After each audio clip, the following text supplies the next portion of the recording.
At kung ang pag-uusapan naman natin ay sports touring bike, meron po tayo ritong Bristol Venturi 500. Gaano nga ba kaganda ang motorsiklo na ito? Yan ang ating aalamin ngayon. Tara!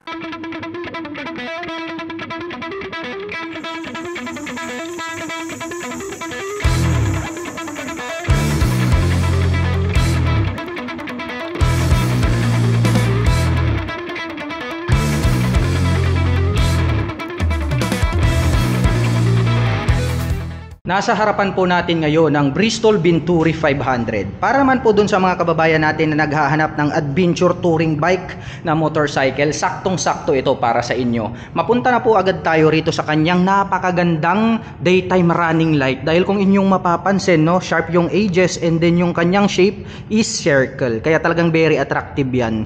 Dito po sa gitna nagkaroon ng partition, mayroon po siya ritong high beam and low beam. At dito naman po sa bandang itaas, ganito naman po yung kanyang visor. Medyo malaki rin, no? At the same time, ito po ay built-in integrated. Hindi po siya adjustable. Clear naman po yung kanyang color. Nagkaroon naman po siya ng Bristol na decal dito sa gitna. Nandirito naman po itong kanyang turn signals magkabila. So naka-pop up po siya. Well, LED na po yung kanyang lighting system. And then nagkaroon po siya rito ng brace na gray.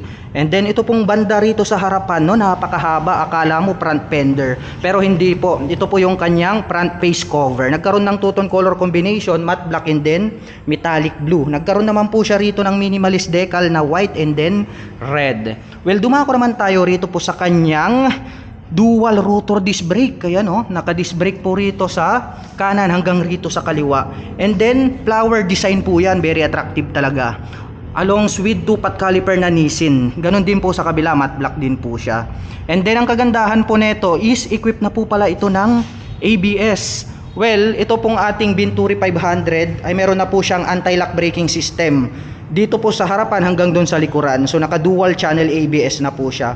Well, ang advantage naman po nito kapag kayo po ay gumamit ng inyong front brake, hindi po maglalak itong ating caliper dito po sa inyong rotor disc brake. So ang mangyayari niyan, mapre-prevent po natin na mag-skid itong gulong at magwabol ito pong inyong manobela pagdating po sa mga sudden stop.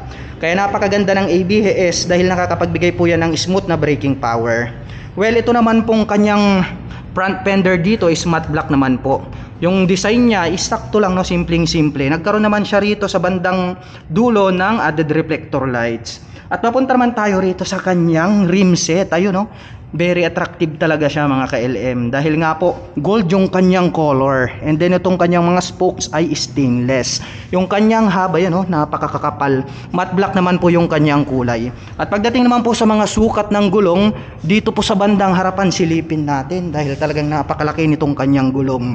Well, ito po ay mayroong 110 by 80-19. Ayun, napakahaba pala nitong kanyang rim set and then itong kanyang gulong. And then naka semi dual purpose pattern tires na rin po yan dahil nga po ito ay adventure touring bike. Silipin naman natin itong kanyang front suspension.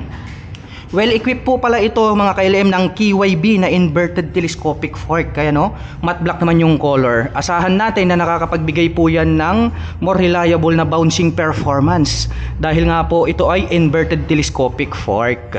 Well, dumako naman tayo rito sa kanyang side cover. Dito sa bandang harapan, nagkaroon po siya rito ng two-tone color combination.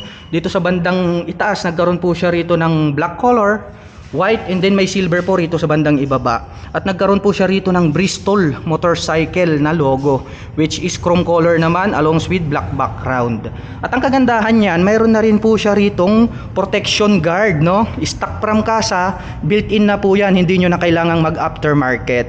Well, dito naman po sa bandang itaas, nandirito naman po itong kanyang fully digital meter panel display. Well, ito po pala ay combination ng digital at analog. Kaya ito po ay naka-semi digital meter panel. Nandirito yung kanyang speedometer and then ito naman po yung kanyang screen display. Dito sa bandang taas, nagkaroon po siya ng 2 button selector. May Bristol naman po rito sa bandang gitna. At dito po sa kanan, mayroon po siya ritong USB charging port.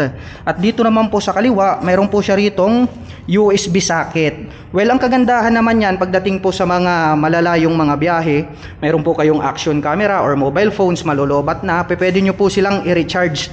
Pwede kayong mamili kanan ba o kaliwa. Well, pagdating naman po rito sa kanyang ignition, ito naman po ay equipped with mechanical key. At ito naman pong kanyang handlebar. Ayan, oh, ang ganda ng kulay, no? Metallic silver, parang nagbliblink or kumikislap dahil nga po parang glitters yung kanyang pagkaka-finish. Dito sa gitna may naka-intact din po rito na Bristol in silver color. Mapunta naman po tayo rito sa kanyang mga buttons. Mayroon po siya ritong passing light, turn signal selector, mayroon po siyang high beam and low beam, and then ito pong kanyang hazard. Sa baba ang kanyang horn. Nandirito naman po itong kanyang clutch. At ang kagandahan niyan, mayroon na rin po siya ritong hand cover. Kaya talagang ready for adventure na talaga siya. Sa kabila naman, nandirito naman po yung kanyang engine kill switch. Well, pwede nating i-turn off yung ating makina kapag nagkaroon po ng engine problem or error. At nandirito naman po sa gitna itong kanyang on and off ng kanyang headlight at ang kanyang electric starter. Nandirito naman po itong kanyang front brake. May adjuster na rin po rito. Pwede nating i-adjust depende po sa haba o sukat ng ating kamay na distance na gusto nating more flexible sa ating paggamit. At mapunta naman po tayo rito sa kanyang fuel tank. Napakalaki, no? Anyway, mga ka-LM, ito po pala ay mayroong 21 liters na fuel tank capacity. Kaya talagang marami tayong may store dito na gasoline at the same time napakalayo na rin ang ating tatakbuhin. Nagkaroon naman po ito ng two-tone color combination, no? Meron po tayo ritong white and then blue. Sa gitna naman is silver. Ito pong kanyang fuel tiff. At dito naman po sa bandang ibaba, nagkaroon po siya rito ng minimalist decal, no? Blue, red, sa ibaba naman is 500 in black color. Kasi nga 500cc po itong ating Bristol Venturi. Well, dito naman po sa bandang gitna, nagkaroon ulit ng decal rito na may lining na red at saka black. At dito naman po sa kanyang engine, silipin natin, napakalaki, no? So yung kanya pong engine cover is metallic black. Nagkaroon po siya rito ng Bristol na naka-emboss.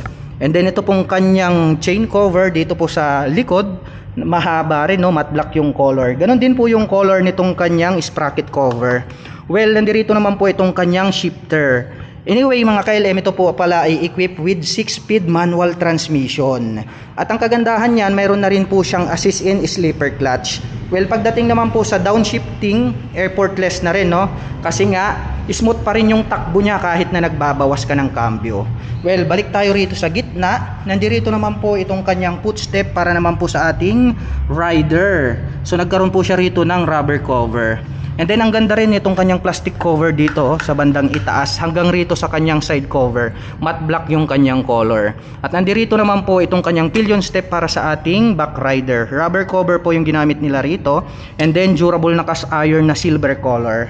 Well, ito po pala mga ka-LM, itong kanyang side stand, ayan, no? Cast iron din na silver. And then mayroon po siyang center stand rito.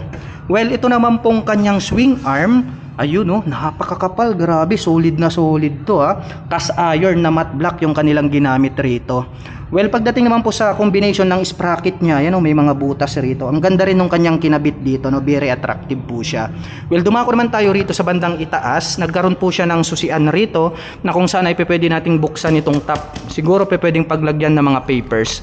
May nakalagay naman po rito na Venturi 500 in black color. Well, dito naman po sa bandang itaas, ganito naman po yung pagkaka-design nitong kanyang integrated na grab bar.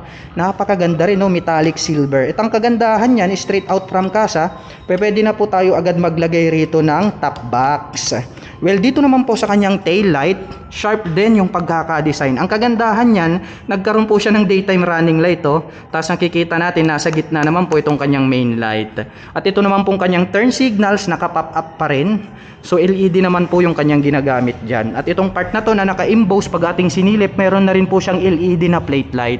Ito naman pong kanyang rear fender ang nagsisilbing kanyang plate holder. At sa ibaba naman po, may light reflector. At mapunta naman po tayo rito sa kanyang rear braking system. Ito po ay equipped with single rotor disc brake na flower design. Along with single pad caliper na matte black. Nissin naman po yung kanyang brand. At mayroon po siya ritong naka-built-in na rear fender, no? Hindi po siya nakakonekta doon po sa bandang harapan. So napakaganda rin ng kanyang positioning, no? Parang classic looks yung kanyang datingan. And then dito po sa bandang gitna, masisilip naman natin nandoon po yung kanyang monoshock absorber. Glossy black naman po yung kanilang ginamit. At pagdating naman po sa mga sukat ng gulong, ito po ay mayroong 150 by 70-17. Yan, napakakapal. At the same time, naka-semi dual purpose pattern tires. Kaya talagang pang sport touring bike yung kanyang datingan. Mapunta naman po tayo rito sa kanyang stock pipe. Ayun, napakalaki at napakahaba. Ito pong kanyang head protection guard, matte black. Ito pong kanyang pipe is stainless po siya na silver color. At dito naman po sa bandang gitna, nandirito naman po itong kanyang foot brake.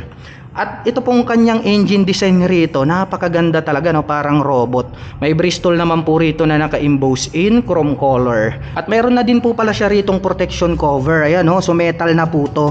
So mapre-prevent po natin na matalsikan na mga bato ito pong ating exhaust pipe and din yung ating engine. At mapunta naman po tayo rito sa kanyang upuan.